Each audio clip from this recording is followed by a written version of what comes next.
Did you know this percentage trick? Let's take a look.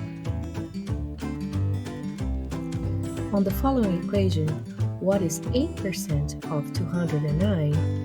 I'm going to show you a simple trick that will make your life easier on any other percentage calculation. Like you can see on this display, we first multiply 8 by the number 2, which brings us to 16. And then we proceed to multiply 8 by 9, which brings us to the number 1672, where we'll bring the point after 2 places.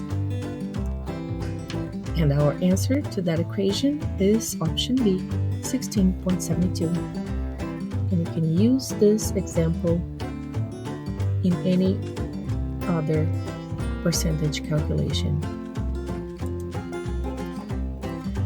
If you like this content, please like, subscribe, and share. And thank you for watching Reviews and Tips.